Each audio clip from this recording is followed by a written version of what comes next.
What's going on, everybody? Aidan from Birds vs. Boys here, coming to you after the Eagles' exciting, exhilarating, frustrating, joyous win over the Bills in overtime in thrilling fashion yesterday, 37-34. What a game. So much to get into. But before we do get into that, I would like to issue an apology for some statements that I made on last week's show. At this time, I deeply regret my remarks when referencing this game as a good vibes game, insinuating that it could be easy, and insinuating and implying that this could be a fun game. That was irresponsible of me, irrepensible of me to suggest that a Philly sports event could be fun and enjoyable. I know better. I'll be better. I am better. I'm deeply sorry for my actions. I regret my actions. I should have never stated that a Philadelphia sporting event could be fun and enjoyable. That's on me. I take full accountability for my actions. Let's get into it. What a game. So many different levels to go through with this game. Let's start with the beginnings. Like I said, with the apology, the good vibes, that was a disaster. Why would I ever say that? You start the day before you even get into the game, a forecast that has nothing but rain, monsoon type levels. Lane Johnson wakes up, his groin's popped. So again, you're out with your right tackle. We all know the statistics when he plays versus when he doesn't play. They're well below 500 in terms of statistical average winning when he is not there. So before the game even starts, it looks like it's going to be ominous. It looks like it's going to be horrible. And then it was. The first play of the game, Jack Driscoll allows a pressure. They have a 3-and-out on 3 throwaways. You're thinking, wow, this is bad. And it was, because for the majority of that first half, it was terrible. Jalen Hurts was 2 for 7 before the final drive of that first half. Oh, yeah, that drive was a fumble on a miscommunication between him and Kenny Gainwell that led to a Bills touchdown and put the Eagles down 17-7 at halftime. And during that half, to add to the injuries, Fletcher Cox gets hurt. So let's regroup on this first half. Lane gets hurt. It's a monsoon. Fletcher Cox gets hurt on the other side. And your star quarterback who's going to be the MVP has 3 completions. You're down 17-7. It could not have gone worse. And it looked like another disjointed offensive effort where it's not only just the personnel, it's the plays we're running. I'll go back to that first series because they're going to get scrutinized a lot, because the first play is Lane Johnson's backup having issues. But I get it, because your first 10, 15 plays are always scripted in the NFL, and they were scripted before Lane Johnson woke up, and they didn't know that he was going to play. They put Jack Driscoll in an unfortunate situation. It's not really their fault on that first drive.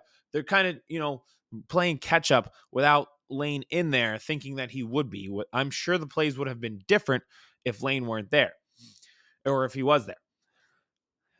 Beyond that, the rest of the half is just like this infuriating thing that they are doing where they don't seem to get their ball to the playmakers. It's another half that was absent of A.J. Brown.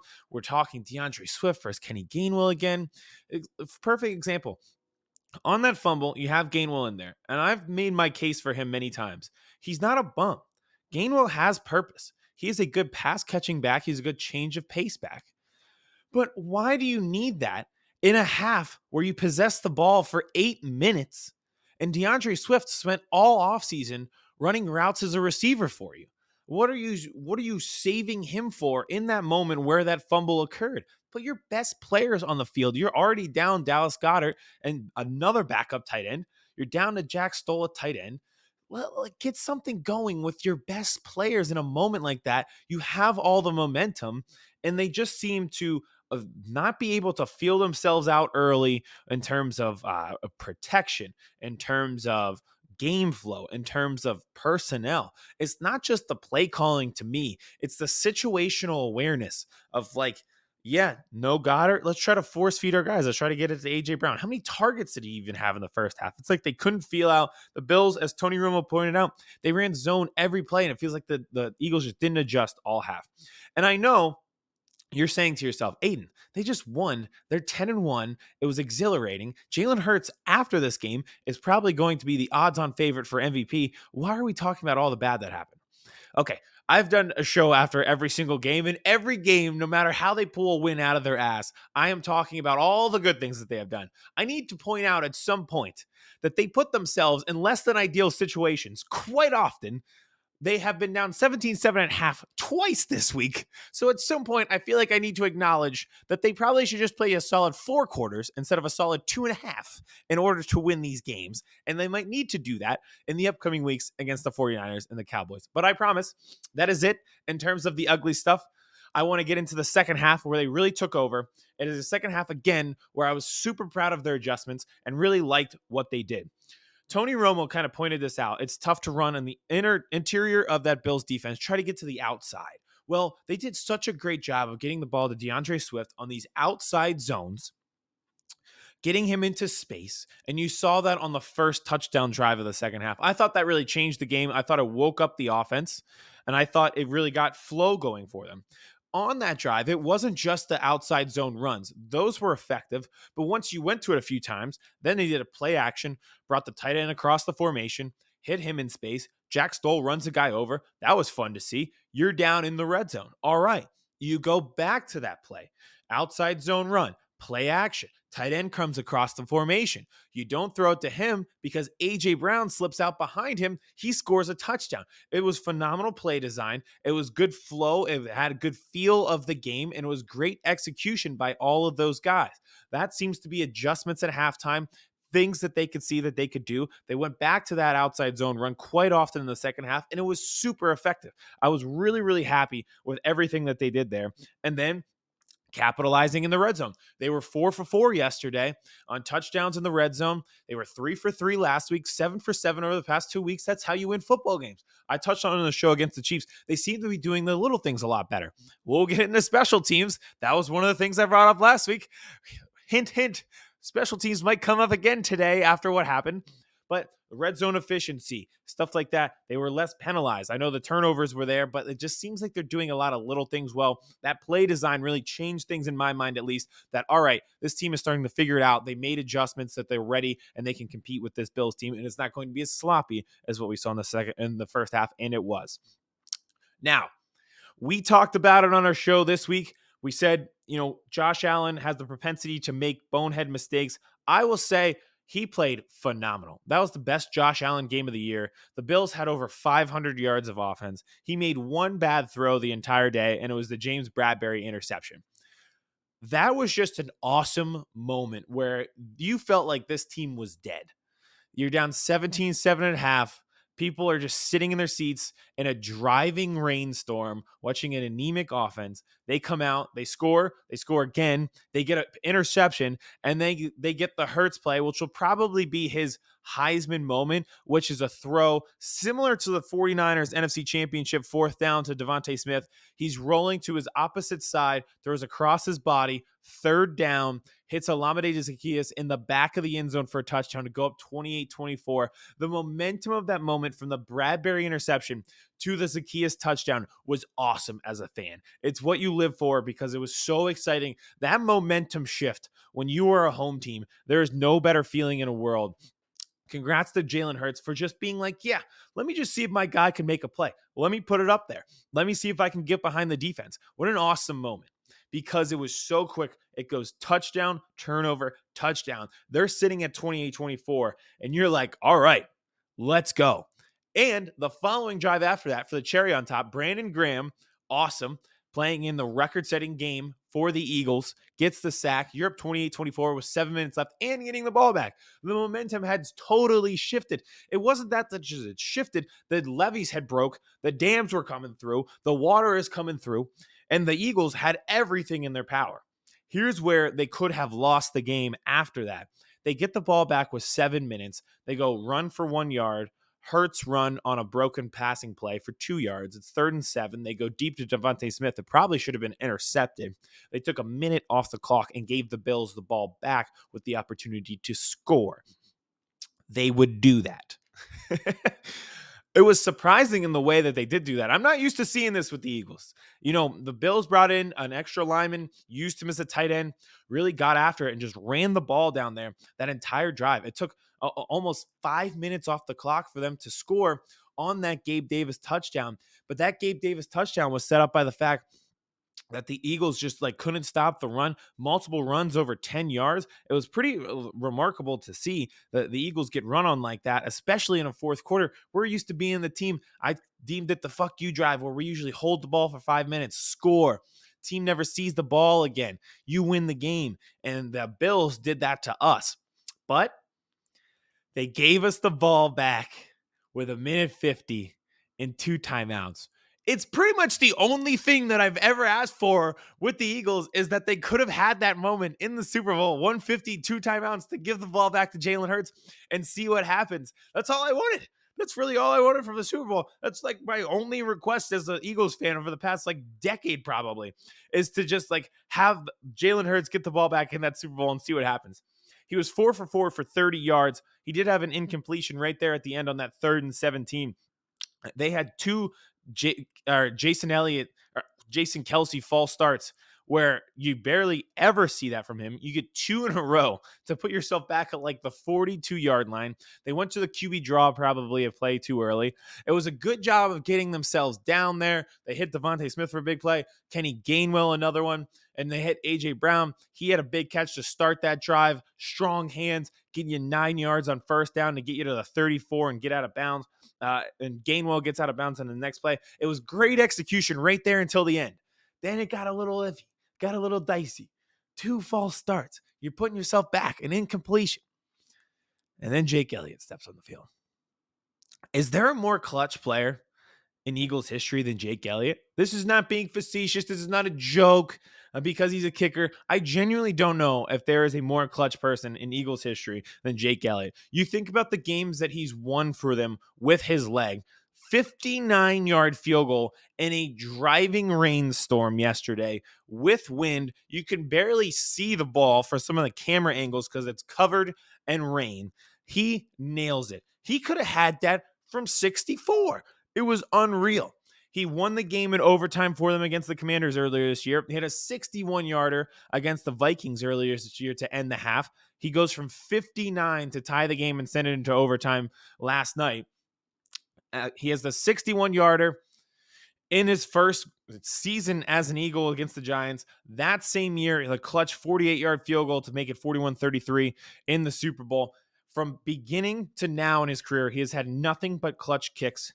I thank goodness every day that we were able to poach him from the Bengals practice squad back in 2017 in August, because if it weren't for that, the entire history and dynamic of the Eagles franchise could have been altered.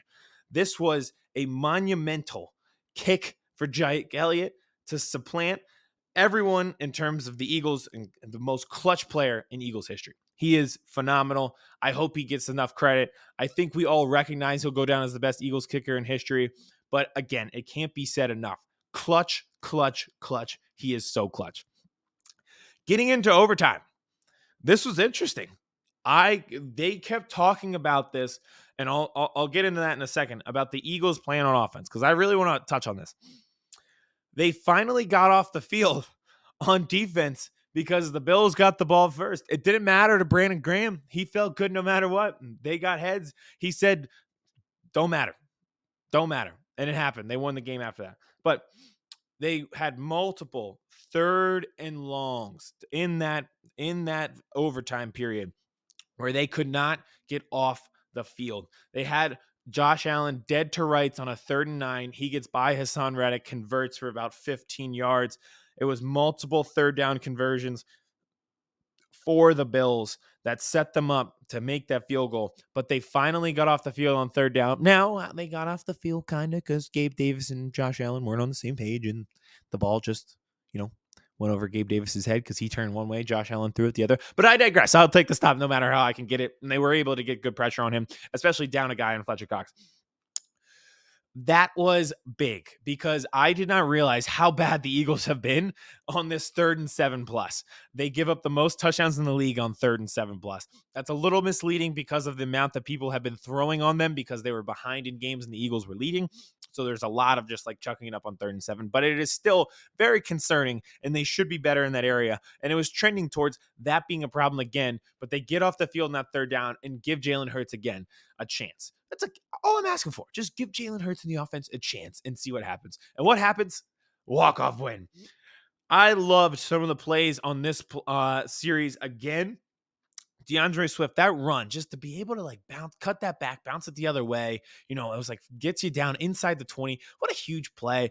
And I love this play. It's like play action. They bring Devontae Smith across the formation. I've seen them do that multiple times before. I think they did it in the Giants divisional round game last year with Devontae Smith. They go back to it in overtime. They hit him. So just like big chunk plays to get you down into the red zone. I love both of those plays, the Swift catch and the DeAndre Swift run where he just makes some cutbacks. That was awesome. It was great vision by him. And then it sets it up. It sets it up. The man to my right, if you're watching on YouTube, might be the MVP. In a game where he had 3 completions in the first half, he finished with 5 total touchdowns. On the final 4 drives, or final 6 drives of the game for the Eagles, they had 4 touchdowns and a field goal and over 200 yards on offense. Jalen Hurts is probably going to be your MVP. He has his MVP moment with the walk-off win, and none of us were doubting the QB draw there. But again, we talked about this last week.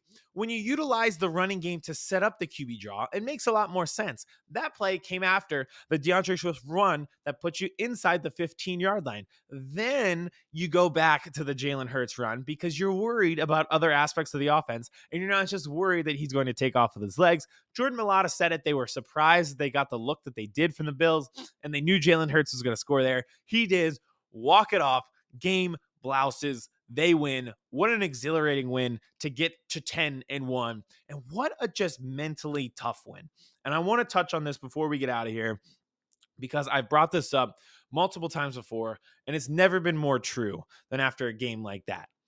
Nothing about yesterday screamed win. From the injuries to Cox and Johnson, to the weather with that monsoon that they were playing in, to the anemic offense that we saw in the first half, nothing to the 500 yards of offense that they gave up to the Bills. Nothing screamed win. But they are just such a mentally tough group of guys that they got the job done anyway. And I think a lot of it is the makeup of these guys and the moments that they've played in. It's why I'm so excited about where they get their players from. Jalen Hurts, who played at Alabama, played in national championships. He was throwing to Devontae Smith, who played in national championships. Who made big plays in the second half? Who was your leading receiver? Devontae Smith. Who was your MVP, who led you on 4 touchdown drives in the second half? That was Jalen Hurts. Getting the job done, getting the ball back with 1:50, and getting you into field goal range. Jordan Davis, Jalen Carter, Fletcher Cox goes out. Jordan Davis makes a huge play to beat Josh Allen to the out of bounds, hustling down, going 16 miles an hour. Jordan Davis, big Jordan Davis, beating Josh Allen there. Huge stop by him. Georgia, big national championships. Jalen Carter, multiple tackles for loss, a blocked kick. Without that blocked kick, we're not even sitting here talking right now. Played in national championships. Even DeAndre Swift, Olamide Zaccheaus, they touch on in every game broadcast now. They went to St. Joe's Prep. They played in the biggest high school games that you can imagine. There's just a mental makeup of guys who aren't phased because they've seen every type of moment before.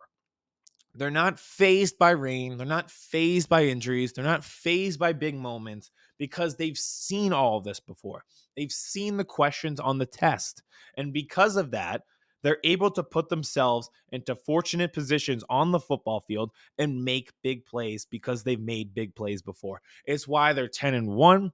It's why they are just the second Super Bowl team since the Bills in 91 to start 9-1 after going to a Super Bowl. And now they're 10-1 this year. They are 4-0 in their gauntlet. They have been phenomenal in winning big games. They now have 5 wins over winning teams. I just can't say enough of the praises of just their mental makeup in a game like this. And the biggest winner of them all, Jalen Hurts. Again, they're 10-1 again. He's now 27-2 in his last 29 starts. He has won 14 straight games against winning teams, and he has 8 straight wins and double-digit comebacks. That is remarkable. It is a mental makeup that you cannot teach and other teams don't have. It is a perfect example. The Bills are sitting at 6-6. They're widely talented. And honestly, they played a hell of a game yesterday with over 500 yards of offense. But the reason that they're sitting at 6-6 is because they put themselves in a position where 500 yards wasn't enough yesterday, and they had mistakes along the way during the season. The Eagles are steady, and they're steady because of this guy, Jalen Hurts. His mental makeup, his mental toughness, he leads by example. He makes big plays. That's why the Eagles are where they are. They're 10-1 going into 2 big weeks here against the 49ers and the Cowboys. So that's it for their show. I promise to never say the words good vibes again. I hope that we have a mildly enjoyable time against the 49ers next week. I love it. Kind of a rivalry game that we didn't see coming.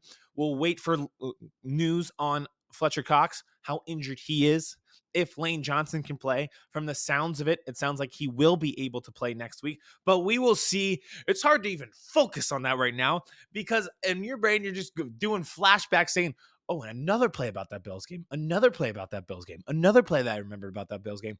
It was insane. It was intense. It was everything that you love in sports, from the emotions of winning to the frustrations of losing, everything in between. We'll be back this week previewing 2 games. The Cowboys are on Thursday Night Football against the Seahawks. Big game there. We are obviously in the NFC Championship rematch against the 49ers. We'll talk to you then. Whew, let's take a breath. That was exhilarating. Chris Hansen here, and I'm going to need you all to take a seat right over there and check out Birds versus Boys. I think you're completely right here, and I hate it. Yep. Hey, idiots. Stop doing dumb things. I got 2 phones. Upset alert. Upset alert. I might go insane. I think you're already there. There's no hope. Hope is gone. If this was an AFC North podcast, we'd be done in 15 minutes. Bob Hope. I'm going to drink bleach. That is the team you promised me you were going to be this year. This is the Consciously Hopeful podcast. I'll be watching.